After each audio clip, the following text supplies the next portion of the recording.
Hello प्रिय साथियों, आप सभी को नमस्कार। आप सबका स्वागत है एक नए वीडियो में। इस वीडियो में हम जानेंगे उन बच्चों के लिए, उन भाइयों के लिए जो हाई स्कूल या 10वीं और 12वीं का पेपर दिए हैं और किसी कारण और उनका देखेंगे या तो कम नंबर हो गया है या तो वो फेल दिखा रहा है, फेल हो गए हैं।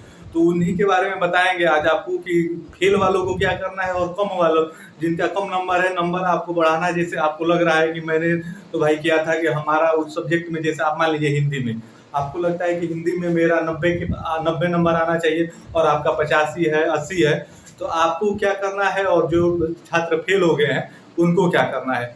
तो आइए उन्हीं के बारे में बताते हैं। तो सबसे पहले हमने वही लिखा है जो आपका यूपी बोर्ड ये है, यूपी बोर्ड का परीक्षा है, या तो आपका कम नंबर होगा या आप उसमें आपको फेल दिखा रहा होगा।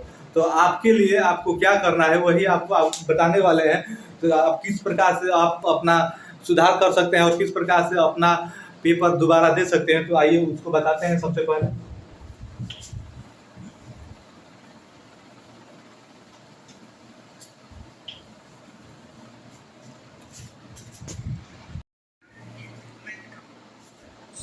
अब इतना तो आपको पता होगा कि आपका जो एग्जाम होता है, आप एग्जाम दो तरीके से दे सकते हैं। एक आपका इम्प्रूवमेंट होता है, उसके बाद एक आपका कंपार्टमेंट होता है। तो आपको पता है इम्प्रूवमेंट कौन से बच्चे देते हैं। इम्प्रूवमेंट वो बच्चे देते हैं जैसे आपको लगता है कि मेरा 60 नंबर आना चाहिए, जैसे हिंदी में है या कि कोई भी सब्जेक्ट में आपको लगता है कि मेरा इतना नंबर आना चाहिए, और उसके बाद आप देखेंगे कि आपका उसमें नंबर कम हो गया, जैसे 55 आ गया, आपको लगता है कि 60 आना चाहिए, आपका 55 आ गया। तो आप नंबर बढ़वाने के लिए, उस नंबर को बढ़वाने के लिए आप इम्प्रूवमेंट का फॉर्म डालते हैं, इम्प्रूवमेंट का पेपर देते हैं। जैसे मान लीजिए आपका आना चाहिए, उसमें लगता है कि आपको 60 मिलना चाहिए, मुझे 60 नंबर आना चाहिए 100 में, और आपको आए हैं सिर्फ इसमें आपके 55 नंबर आए हैं। तो आप इसको बढ़वाने के लिए आप इम्प्रूवमेंट दे सकते हैं। और एक बात, अब आप इसको पेपर को देंगे तो सबसे पहले बच्चों में ये डर आता है कि कहीं मेरा नंबर इससे 60 से भी कम ना हो जाए। तो आपको ये बता दें कि आपका नंबर 60 से कभी भी कम नहीं होगा। 60 से आपका जो ये 59.5 है, इतना भी नहीं होगा। इतना भी अगर आता है तो आपका यही नंबर माना जाएगा, और इससे अगर बढ़ के आता है तो वो आपका बढ़ा हुआ नंबर आपके पेपर में जोड़ दिया जाएगा और आपके मार्कशीट पर इंक्रीज उसको कर दिया जाएगा। तो उम्मीद है आपको ये इम्प्रूवमेंट का मतलब समझ में आया होगा। इम्प्रूवमेंट आप किस समय में, किस कंडीशन में आपको इम्प्रूवमेंट देना है, आपको ये समझ में आई होगी। अब आइए बात करते हैं उसके बाद कंपार्टमेंट एग्जाम। कंपार्टमेंट एग्जाम कौन बच्चे देते हैं, आइए अब उसको बताते हैं।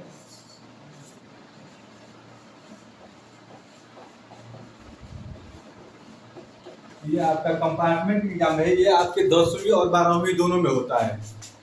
तो ये आपका 10वीं मान लीजिए और ये आपका 12वीं, ये 10वीं और 12वीं में होता है। इसमें कंडीशन ये है कि अगर आप, जैसे मेन सब्जेक्ट आपका है, जैसे मेन सब्जेक्ट आपका हिंदी है, अगर हिंदी में आपका मेन सब्जेक्ट हिंदी है, अगर 10वीं में अगर आप हिंदी में फेल हैं, आपका अगर हिंदी में फेल दिखा रहा है तो आपको एकदम फेल ही दिखाएगा, उसमें आप कोई संशोधन नहीं कर सकता। वो ये कंडीशन ये दोनों के लिए लागू है, अगर 10वीं हो आपका या 12वीं हो आपका। अगर दोनों में अगर आप हिंदी मेन सब्जेक्ट में फेल हैं तो आपको दोबारा पेपर देना ही होगा, इसमें आप कोई संशोधन नहीं कर सकते। वही अगर आप एक सब्जेक्ट हिंदी को छोड़ दिया जाए, अदर सब्जेक्ट किसी सब्जेक्ट में अगर आप फेल दिखा रहा है तो आप उसमें उसके लिए एक सब्जेक्ट जैसे है, एक आपका जो विषय है, एक विषय में आप जो ये कंपार्टमेंट एग्जाम होता है ये दे के आप वहां पे पास हो सकते हैं, वहां पे आपका पास दिखाएगा। एक ही सब्जेक्ट में, पहले 2 सब्जेक्ट में हुआ करता था, अब एक सब्जेक्ट में कर दिया गया। तो एक सब्जेक्ट में आपको कंपार्टमेंट एग्जाम देना है, हिंदी को छोड़ के अदर सब्जेक्ट में आप फेल दिखा रहा है और इसको देते हैं, तो इसको दे के जो यहाँ पे फेल दिखा रहा था और वहाँ पे ये पास दिखाने लगेगा आपको। लेकिन अगर वही बात की है 12वीं के लिए, तो 12वीं में ऐसा नहीं है। 12वीं में ऐसा नहीं है। 12वीं में अगर आप जैसे हिंदी में तो मान लीजिए यहाँ पे भी वही है, अगर हिंदी में फेल तो आपको टोटल दोबारा पेपर देना पड़ेगा। उसके लिए अब आप कुछ भी नहीं कर सकते, कोई भी माई का हो, पीला हो, कुछ भी अब इसके लिए आप नहीं कर सकते। अगर वही आप अदर सब्जेक्ट में फेल है, जैसे आप हिंदी को छोड़ के अदर सब्जेक्ट में फेल है, तो आप एक ही सब्जेक्ट में इसमें भी देंगे। एक सब्जेक्ट में पहले 2 में हुआ करता था, अब 1 में कर दिया गया है। आइए उसके बाद कंपार्टमेंट के बारे में डिटेल में जानते हैं। अब इसको अच्छे से समझाते हैं आपको।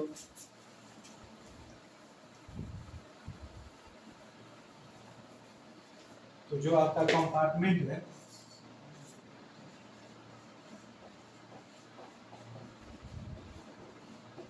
ये आपका कंपार्टमेंट एग्जाम है, ये आपके 10वीं और 12वीं दोनों में होता है। तो ये आपका 10वीं मान लीजिए और ये आपका 12वीं, ये 10वीं और 12वीं में होता है। इसमें कंडीशन ये है कि अगर आप जैसे मेन सब्जेक्ट आपका है, जैसे मेन सब्जेक्ट आपका हिंदी है, अगर हिंदी में आपका मेन सब्जेक्ट हिंदी है, अगर 10वीं में अगर आप हिंदी में फेल हैं, आपका अगर हिंदी में फेल दिखा रहा है तो आपको एकदम फेल ही दिखाएगा, उसमें आप कोई संशोधन नहीं कर सकता। वो ये कंडीशन ये दोनों के लिए लागू है, अगर 10वीं हो आपका या 12वीं हो आपका, अगर दोनों में अगर आप हिंदी मेन सब्जेक्ट में फेल हैं तो आपको दोबारा पेपर देना ही होगा, इसमें आप कोई संशोधन नहीं कर सकते। वही अगर आप एक सब्जेक्ट हिंदी को छोड़ दिया जाए, अदर सब्जेक्ट किसी सब्जेक्ट में अगर आप फेल दिखा रहा है तो आप उसमें उसके लिए एक सब्जेक्ट जैसे है, एक आपका जो विषय है, एक विषय में आप जो ये कंपार्टमेंट एग्जाम होता है ये दे के आप वहां पे पास हो सकते हैं, वहां पे आपका पास दिखाएगा। एक ही सब्जेक्ट में, पहले 2 सब्जेक्ट में हुआ कर रहा था, अब एक सब्जेक्ट में कर दिया गया। तो एक सब्जेक्ट में आपको कंपार्टमेंट एग्जाम देना है, हिंदी को छोड़ के अदर सब्जेक्ट में आप फेल दिखा रहा है और इसको देते हैं, तो इसको दे के जो यहाँ पे फेल दिखा रहा था और वहाँ पे ये पास दिखाने लगेगा आपको। लेकिन अगर वही बात की है 12वीं के लिए, तो 12वीं में ऐसा नहीं है। 12वीं में ऐसा नहीं है। 12वीं में अगर आप जैसे हिंदी में तो मान लीजिए यहाँ पे भी वही है, अगर हिंदी में फेल तो आपको टोटल दोबारा पेपर देना पड़ेगा। उसके लिए अब आप कुछ भी नहीं कर सकते, कोई भी माई का हो, पीला हो, कुछ भी अब इसके लिए आप नहीं कर सकते। अगर वही आप अदर सब्जेक्ट में फेल है, जैसे आप हिंदी को छोड़ के अदर सब्जेक्ट में फेल है, तो आप एक ही सब्जेक्ट में इसमें भी देंगे। एक सब्जेक्ट में पहले 2 में हुआ करता था, अब 1 में कर दिया गया है। आगे इसमें मेन है कि आपका सत्र वही रहेगा, बस इसमें मतलब वही है कि आपका सत्र वही रहेगा। अगर एक में आप कंपार्टमेंट एग्जाम देके उसको क्लियर करते हैं तो आपका सत्र वही रहेगा। आप इसमें हिंदी को छोड़ के अदर सब्जेक्ट में अगर कंपार्टमेंट एग्जाम देते हैं तो तब जाके आपका इंक्रीज इसमें भी होगा। तो ये ही रही बहुत महत्वपूर्ण जानकारी आपके लिए। आपको पता चल गया होगा कब कंपार्टमेंट एग्जाम देना है, कब आपको इम्प्रूवमेंट एग्जाम देना है। इम्प्रूवमेंट एग्जाम उन बच्चों के लिए है जिनका नंबर लगता है कि वो जितना किए हैं उससे कम आया है, तो उसके लिए इम्प्रूवमेंट एग्जाम होता है। और कंपार्टमेंट एग्जाम उन बच्चों के लिए होता है जो फेल हो गए हैं, मेन सब्जेक्ट को छोड़ के एक सब्जेक्ट में भर के अपना वो नंबर बढ़वा सकते हैं, इंक्रीज करवा सकते हैं। अगर आपको वीडियो पसंद आई हो तो प्लीज़ वीडियो को लाइक करिएगा और चैनल को सब्सक्राइब करिएगा। आप सभी को धन्यवाद।